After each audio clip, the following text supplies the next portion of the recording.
Iran যুক্তরাষ্ট্রের পাল্টাপাল্টি সামরিক হুঁশিয়ারি, শত্রু দেশকে ডুবিয়ে মারার হুঁশিয়ারি ইরানের। গাজায় ভয়াবহ হামলার মধ্যে সৌদিতে চলেছে ডিজে পার্টি, বিশ্বজুড়ে তীব্র সমালোচনা। বিশ্ব গণমাধ্যমে উঠে এলো বাংলাদেশের মার্চ ফর গাজা, কি বলছে বিশ্ব মিডিয়া? গাদ্দাফির মতো পরিণতি হতে পারে ইরানের সর্বোচ্চ নেতা আয়াতুল্লাহ খামেনির, মন্তব্য ইরানের কট্টরপন্থীদের।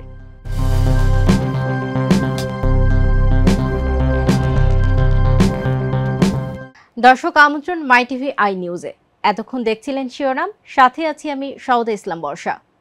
একনল হ্যান্ড ওয়াশ 100% প্যারাবেন ফ্রি, তাই নিরাপদ হাতের জন্য আস্থা রাখুন একনলে। পারমাণবিক কর্মসূচিকে কেন্দ্র করে ইরান ও যুক্তরাষ্ট্রের মধ্যে উত্তেজনা যখন চরমে, তখন ইরানের নৌবাহিনীর প্রধান রিয়ার অ্যাডমিরাল শাহরাম এক কঠোর হুঁশিয়ারি উচ্চারণ করেছেন। তিনি বলেছেন, শত্রুরা যদি সমুদ্রের সংঘর্ষ চায়, তবে আল্লাহর সাহায্যে ইরান সেই শয়তানকে ফেরাউনের মতোই ডুবিয়ে মারবে।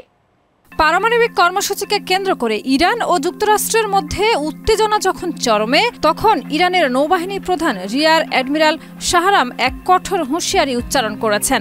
তিনি বলেছেন, শত্রুরা যদি সমুদ্রে সংঘর্ষ চায়, তবে আল্লাহর সাহায্যে ইরান সেই শয়তানকে ফেরাউনের মতোই ডুবিয়ে মারবে।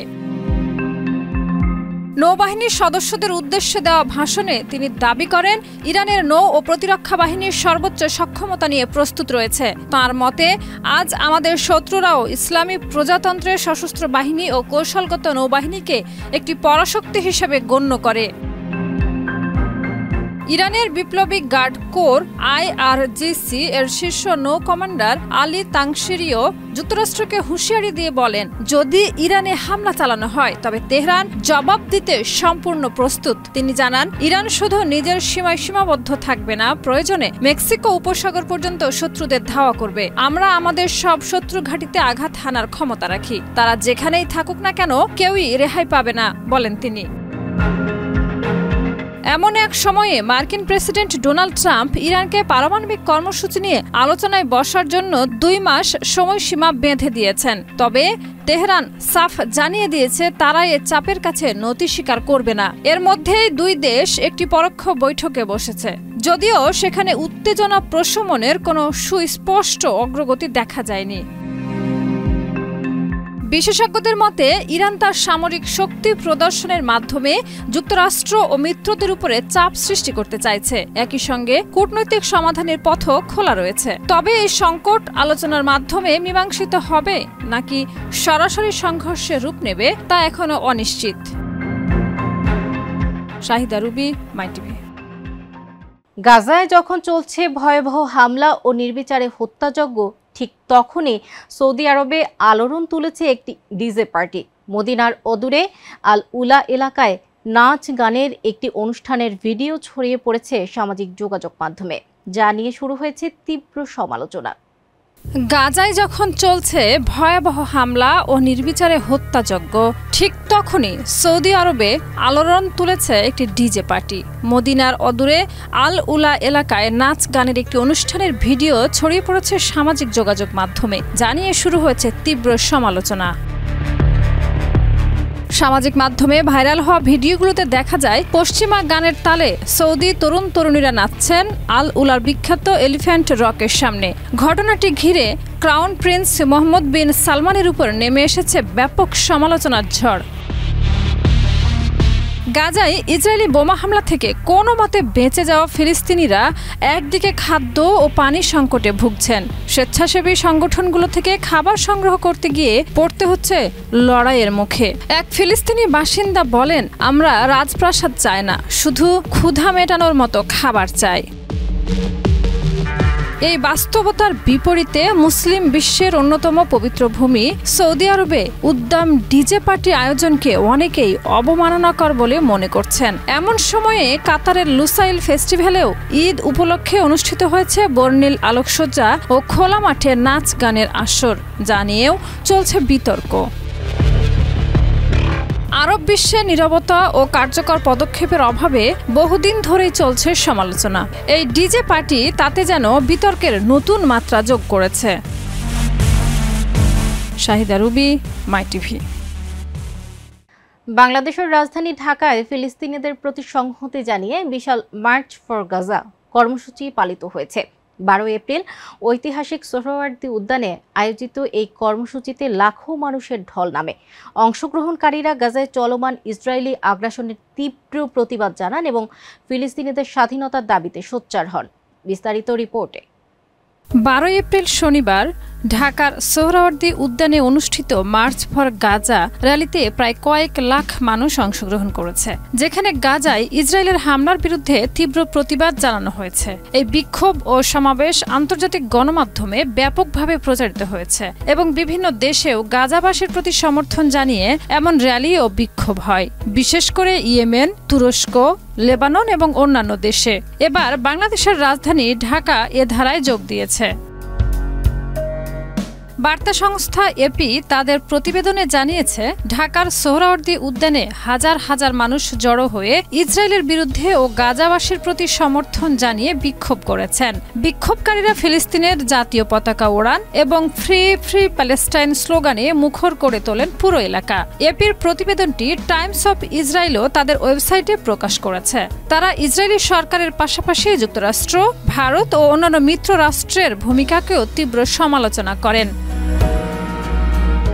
আরব নিউজ তাদের প্রতিবেদনে জানিয়েছে, 10 লাখেরও বেশি মানুষ ঢাকায় অংশ নিয়ে ইসরায়েলি পণ্য বয়কটের ঘোষণা দিয়েছেন। তারা এটিকে গাজাবাসীর প্রতি বাংলাদেশের জনগণের সবচেয়ে বড় সংহতি প্রকাশ বলে জানিয়েছেন।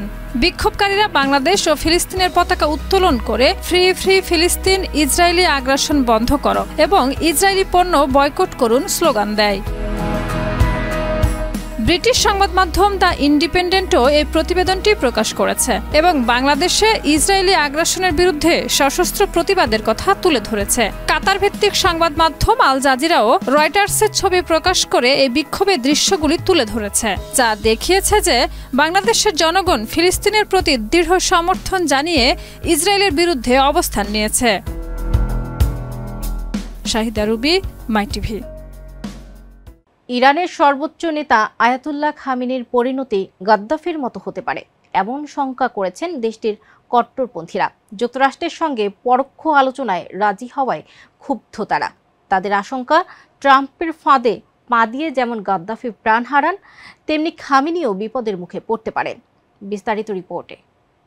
গাদ্দাফির মতো পরিণতি হতে পারে খামেনির, এমনটাই হুঁশিয়ারি দিয়েছে ইরানের অ্যাক্টিভিস্টরা। যুক্তরাষ্ট্রের সঙ্গে আলোচনায় বসতে সম্মত হয় ইরানের সর্বোচ্চ নেতা আয়াতুল্লাহ আলী খামেনির ভবিষ্যৎ নিয়ে উদ্বেগ প্রকাশ করেছেন তারা। তাদের আশঙ্কা, লিবিয়ার সাবেক নেতা মুয়াম্মার গাদ্দাফির মতো পরিণতি অপেক্ষা করছে খামেনির জন্য। সম্প্রতি ইরান ইন্টারন্যাশনাল এক প্রতিবেদনে জানায়, যুক্তরাষ্ট্রের পরোক্ষ আলোচনায় অংশগ্রহণের সিদ্ধান্তে ক্ষুব্ধ হয়েছেন ইরানি কঠোরপন্থীরা। তাদের মতে মার্কিন প্রেসিডেন্ট ডোনাল্ড ট্রাম্পের চাপে পড়ে খামেনি ভুল সিদ্ধান্ত নিচ্ছেন। তারা উল্লেখ করেন, গাদ্দাফিও মার্কিন শর্তে গণবিধ্বংসী অস্ত্র পরিত্যাগ করেছিলেন, যার পরিণতিতে 2011 সালে বিদ্রোহীদের হাতে নির্মমভাবে প্রাণ হারাতে হয় তাকে। এরপর থেকে গৃহযুদ্ধের আগুনে জ্বলছে লিবিয়া। ইরানি অ্যাক্টিভিস্টদের আশঙ্কা, খামেনিও একই পথে হাঁটছেন। তারা মনে করেন, যিনি কাশেম সোলাইমানি ও হাজারো ফিলিস্তিনিকে হত্যার নির্দেশ দিয়েছেন, সেই ট্রাম্পের সঙ্গে কোনো আলোচনা হতে পারে না। খামেনির এই সিদ্ধান্ত ইরানের জাতীয় স্বার্থ ও নিরাপত্তার জন্য হুমকি হয়ে দাঁড়াতে পারে বলে মন্তব্য করছেন তারা। এমন প্রেক্ষাপটে ওমানের রাজধানী মাস্কাটে ইরান ও যুক্তরাষ্ট্রের প্রতিনিধিদের মধ্যে একটি পরোক্ষ বৈঠক হওয়ার কথা রয়েছে। এর আগে থেকেই ইসরায়েলি প্রধানমন্ত্রী নেতানিয়াহু ও মার্কিন সিনেটর টম কটন তেহরানের ওপর চাপ সৃষ্টি করছেন। বিশ্লেষকরা বলছেন, ইরান এখনও যুক্তরাষ্ট্রকে পুরোপুরি বিশ্বাস করতে পারছে না বলেই সরাসরি নয়, বরং তৃতীয় পক্ষের মাধ্যমে আলোচনা করছে। তবে খামেনির এই নরম সুর দেশটির অভ্যন্তরীণ রাজনীতিতে বড় ধরনের চ্যালেঞ্জ সৃষ্টি করতে পারে বলে মন্তব্য করেছেন তারা। ইরানের প্রেসিডেন্ট মাসুদ পেজেশকিয়ান ঘোষণা করেছেন, তার দেশ কখনোই পারমাণবিক প্রযুক্তি অর্জন থেকে পিছিয়ে যাবে না এবং কোনোভাবেই এ বিষয়ে আপোষ করবে না। তিনি মার্কিন যুক্তরাষ্ট্রের সামরিক হুমকি নাকচ করে বলেন, ইরান শক্তিশালীভাবে এসব হুমকির বিরুদ্ধে দাঁড়াবে। বিস্তারিত রিপোর্টে। ইরানের প্রেসিডেন্ট মাসুদ পেজেশকিয়ান বলেছেন, কোনো ধরনের হুমকিতে ইরান তার সিদ্ধান্ত থেকে ফিরে আসবে না। 10 এপ্রিল জাতীয় পারমাণবিক প্রযুক্তি দিবসের অনুষ্ঠানে ও এই ক্ষেত্রে ইরানের সর্বশেষ অর্জনের প্রকাশনায় এসব মন্তব্য করেছেন মাসুদ পেজেশকিয়ান। তিনি বলেন, মার্কিন যুক্তরাষ্ট্র যত বেশি হুমকি দেবে, ততই ইরান শক্তিশালী হয়ে এর বিরুদ্ধে প্রতিরোধ গড়ে তুলবে। পেজেশকিয়ান আরও জানান, ইরান শান্তি ও নিরাপত্তা চায় এবং সংলাপের জন্য প্রস্তুত, তবে এটি হতে হবে পারস্পরিক সম্মান ও মর্যাদার ভিত্তিতে। তিনি বলেন, আমরা আমাদের অর্জন থেকে কখনোই পিছিয়ে যাব না। তিনি আবার স্পষ্ট করেন যে ইরান পারমাণবিক বোমা তৈরিতে আগ্রহী নয়। মাসুদ পেজেশকিয়ান আরও বলেন, ইরান যুদ্ধ চায় না, তবে যদি কোনো আগ্রাসন হয় তাহলে ইরান কঠোরভাবে প্রতিরোধ করবে। তিনি দৃঢ়তার সাথে বলেন, আমরা আক্রমণকারী নই, তবে আমাদের জ্ঞান ও শক্তির মাধ্যমে আমরা যে কোনো আগ্রাসনের মুখে দাঁড়িয়ে প্রতিরোধ গড়ে তুলব। যত বেশি আমাদের বিরুদ্ধে আক্রমণ হবে, আমরা ততই শক্তিশালী হব। মাসুদ পেজেশকিয়ান আরও বলেছেন, ইরান কখনোই পারমাণবিক শক্তি অর্জনের বিষয়ে কোনো ধরনের আপোষ বা সমঝোতা করবে না। ইরান তার জাতীয় নিরাপত্তা এবং আত্মমর্যাদা রক্ষা করতে সর্বদা দৃঢ় প্রতিজ্ঞ। শাহিদা রুবি, মাই টিভি। দর্শক, এই ছিল আজকের মাই টিভি আই নিউজ। ধন্যবাদ এতক্ষণ সাথে থাকার জন্য।